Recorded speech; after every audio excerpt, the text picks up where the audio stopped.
So, Rockstar didn't just drop trailer 2, they quietly loaded the official GTA 6 website with a ton of new info. Character bios, new locations, and story hints we definitely didn't get from the trailer alone. Some of this stuff completely changes how we look at Jason and Lucia. And honestly, the entire state of Leonida is starting to feel even bigger than we thought. So, let's break it all down. No fluff, just everything you might have missed while everyone else was too busy rewatching the trailer on loop. Vice City, USA. Jason and Lucia have always known the deck is stacked against them, but when an easy score goes wrong, they find themselves on the darkest side of the sunniest place in America, in the middle of a criminal conspiracy stretching across the state of Leonida, forced to rely on each other more than ever if they want to make it out alive. So now we've got confirmation that this isn't just about Vice City. It's about the entire state of Leonida, which is basically Rockstar's take on Florida. The easy score goes wrong setup is classic GTA, but the mention of a criminal conspiracy stretching across the whole state, that's way bigger than anything we've seen in past games. It sounds like Jason and Lucia accidentally land in something way over their heads. And that line, forced to rely on each other more than ever if they want to make it out alive, just reinforces what we've seen throughout both trailers. Their relationship isn't just for emotional weight, it's probably the only thing keeping them alive as everything around them falls apart.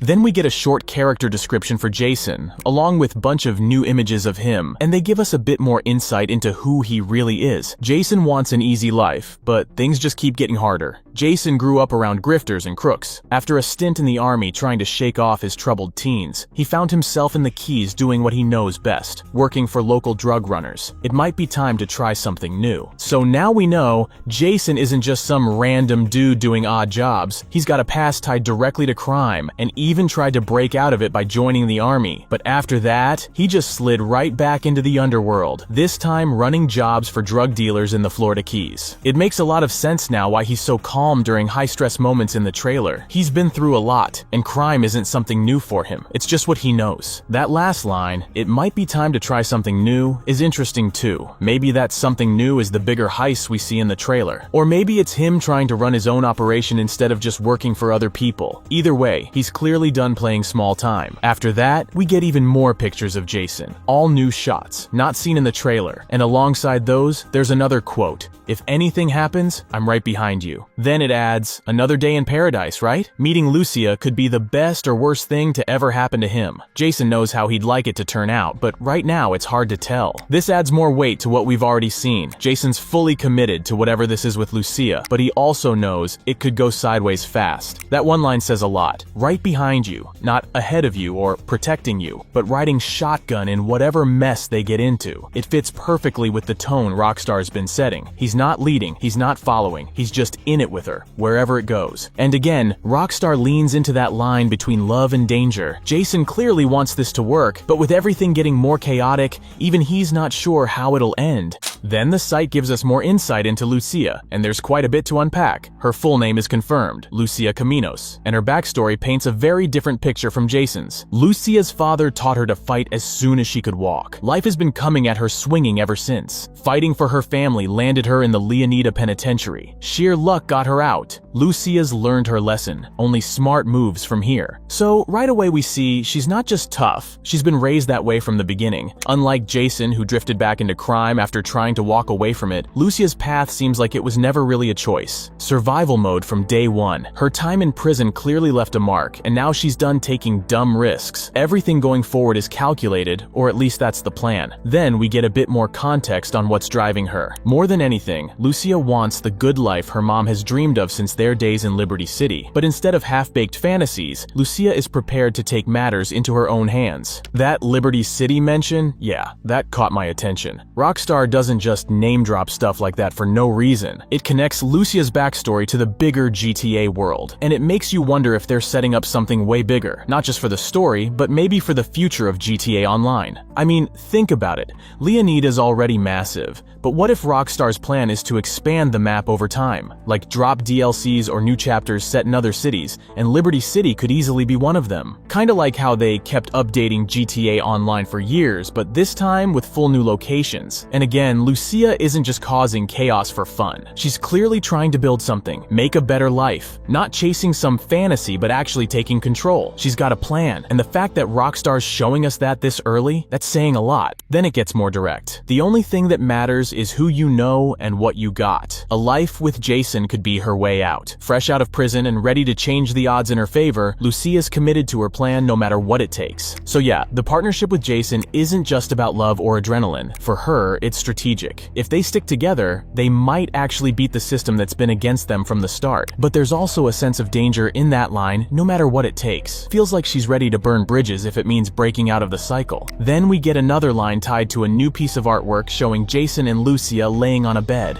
One of those rare, quiet moments between the chaos, only in Leonida. When the sun fades and the neon glows, everyone has something to gain and more to lose. That pretty much sums it all up. This isn't just about fast cars and big explosions. The world of GTA 6 is going to be filled with people chasing something. Money, power, escape, and every move you make has a price. And to my surprise, that's not all. The website actually introduces more characters beyond Jason and Lucia. One of them is Cal Hampton, and his description instantly sets a different tone. What if everything on the internet was true? Jason's friend and a fellow associate of Brian's, Cal, feels safest hanging at home, snooping on Coast Guard comms with a few beers and some private browser tabs open. So yeah, Cal's definitely that guy, the conspiracy theory guy, the one who's always lurking on sketchy forums and listening to radio chatter no one else pays attention to. And the fact that he's connected to both Jason and Brian probably means he's going to pop up more than once during the story, maybe as someone who feeds intel or gets them into trouble. Then we get another line that just screams tinfoil hat energy. There are way too many birds flying around in perfect formation. It's short, but says everything about how this dude sees the world. He's not dumb, just paranoid, and maybe not entirely wrong. Classic Rockstar move, throwing in someone who seems like comic relief but might end up being crucial. Then they hit us with, the psychopaths are in charge. Get used to it. Cal is at the low tide of America and happy there. Casual paranoia loves company, but his friend Jason has bigger plans. That last bit makes it clear Cal isn't trying to rise through the ranks or chase money like the others. He's just vibing in the chaos, watching the world burn from the safety of his living room. And honestly, that could make him either the safest ally or the most unpredictable wildcard. Next up, we get a shift in focus. Right below the character bios, there's a Visit Leonida logo with the tagline, "Tour a few of the must-see destinations across the Sunshine State." Click the Explore Vice City, and we're greeted with a headline that sets the tone immediately. Everything in excess. And then, we're a long way from the 80s, but Vice City is still the sun and fun capital of America. The glamour, hustle, and greed of America captured in a single city. Each neighborhood has something to offer, from the pastel Art Deco hotels and bright white sands of Ocean Beach to the bustling panaderias of Little Cuba and the bootleg brands of the Tishawaka Flea Market, out to the VC Port, the cruise ship capital of the world. So yeah, this isn't just about neon and palm trees anymore. Vice City's not stuck in the past, it's evolved into a full-blown modern mess of luxury, crime, culture, and scams. Ocean Beach sounds like a polished tourist trap, while Little Cuba and the Tishawaka Flea Market bring in that raw street-level texture. And the VC Port, if cruise ships are coming and going, that probably means smuggling opportunities too. There are also a bunch of new screenshots next to this section, but we'll break all those down in another video because there's way too much packed in here to rush it. And we're not done yet. Rockstar introduces another character, Booby Ike. Here's what the website says. It's all about Heart, the Jack of Hearts. Booby is a local Vice City legend and acts like it. One of the few to transform his time in the streets into a legitimate empire spanning real estate, a strip club, and a recording studio, Booby's all smiles until it's time to talk business. Then there's this line that says everything. The club money pay for the studio, and the drug money pay for it all. Yeah, Booby may have leveled up, but he hasn't left the streets behind. He just monetized them. He's got his hands in every Vice City hustle, and he's not pretending otherwise. Top quality cuts. Booby might seem like he's just out for himself, but it's his partnership with the young aspiring music mogul Draquan for Only Raw Records that he's most invested in. Now they just need a hit. So not only is he playing the nightlife game, but he's also trying to push a music label with Draquan, another new name to keep an eye on. Next up, there's another clickable postcard, this time taking us to the Leonida Keys, and it's clear Rockstar's leaning into the Florida vibes harder than ever. forever. Gateway to paradise. The dress code is casual, the bars are loaded. Life in this tropical archipelago isn't flashy, but it's easy. Get your buzz on and pull up a deck chair, but look out, you are right on the doorstep of some of the most beautiful and dangerous waters in all of America.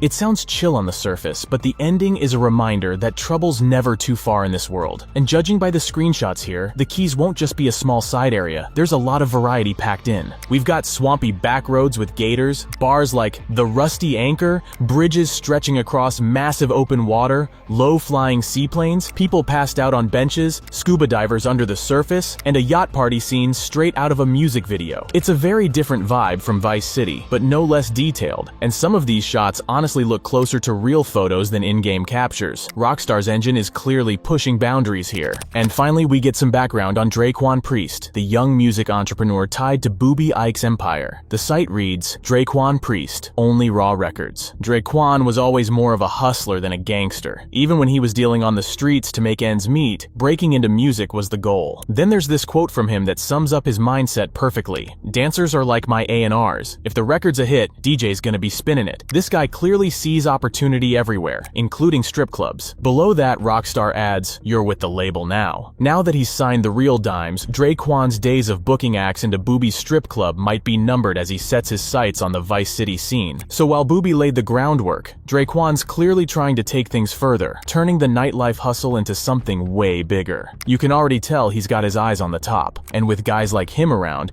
it's not just about shootouts and deals. Vice City's gonna be full of music, clout, and people trying to make a name for themselves in every way possible. Then we've got another area to explore, grass rivers. And the website kicks it off with this. Welcome to the wetlands, the untamable jewel of Leonida's crown. You never know what lies beneath the surface of this primordial expanse. The gators may be the most famous attraction, but there are far deadlier predators and weirder discoveries among the mangroves. Yeah, this part of the map is wild, literally. From the muddy, alligator-infested swamps to backwater gun nuts caked in dirt, it's basically Florida Man territory in full swing. There's a real sense that anything can go down here, and you're either deep in trouble or just passing through something totally bizarre. The screenshots don't hold back either. Helicopters, airboats, and backroad truck chases. It's like Rockstar cranked the chaos dial up just for this zone. Next up on the character list, we got Real Dimes, a duo made up of Baylux and Roxy. Here's how Rockstar introduces them. Real Dimes, viral videos, viral hooks. Baylux and Roxy, aka Real Dimes, have been friends since high school. Girls with the savvy to turn their time shaking down local dealers into cold, hard cash via spicy rap tracks and a relentless social media presence. They even dropped one of their signature lines, all my dimes in this club, meet my twin, make it a dub. And then comes the story behind the buzz. One hit away from fame, an early hit single with local rapper Downplay took Real Dimes to new heights. Now, after 5 years and a whole lot of trouble, they're signed to Only Raw Records, hoping lightning can strike twice. So yeah, these two are clearly hustlers in their own right. Part music industry, part influencer grind, part street smart chaos. They're not just chasing clout, they're grinding for a second shot at the top, and they've already got the attention of Draquan and Booby. Next up is Port Gellhorn, and yeah, this place's glory days are long gone. Live hard. This is Leonida's forgotten coast. Cheap motels, shut down attractions, and empty strip malls won't bring the tourists back, but there's a new economy in this once popular vacation spot. It's fueled by malt liquor, painkillers, and truck stop energy drinks. Jump on a dirt bike and hold on to your wallet. Rockstar's not sugarcoating it.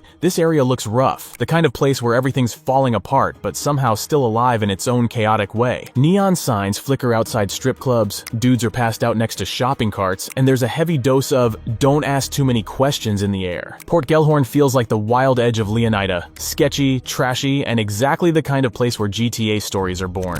Now meet Raul Bautista, the kind of guy who doesn't just rob banks, he makes it look like an art form. Raul Bautista, experience counts. Confidence, charm, and cunning. Raul's a seasoned bank robber always on the hunt for talent, ready to take the risks that bring the biggest rewards. Life is full of surprises, my friend. I think we'd all be wise to remember that. He's got that smooth, calculated vibe, like a guy who's always 2 steps ahead, but probably likes the thrill of not knowing what's around the corner. Rockstar calls him a professional, but also makes it clear that his style leans toward the dangerous side. The more reckless he gets, the higher the stakes for his crew. So either you keep up with him, or you cash out before it all goes sideways. Next up is Ambrosia, a part of Leonida where tradition, industry, and chaos all crash into each other, keeping Leonida sweet. The battle for the health and wealth of Leonida begins here. In the heart of Leonida, American industry and old-school values still reign supreme whatever the cost. The Allied Crystal Sugar Refinery provides the jobs, while the local biker gang provides almost everything else. This area looks like it's stuck between two worlds, one where factories still matter and another where biker gangs run the real show. The screenshots say it all. Groups of patched-up riders rolling deep, grimy streets, refineries belching smoke, and rural fires in the distance. It feels like the kind of place where people talk about hard work and community values while quietly dealing in chaos behind the scenes. Next up, Brian Heater is straight out of the old-school playbook. Nothing better than a mudslide at sunset. Brian's a classic drug runner from the golden age of smuggling in the Keys. Still moving product through his boatyard with his third wife Lori, Brian's been around long enough to let others do his dirty work. His quote nails the vibe.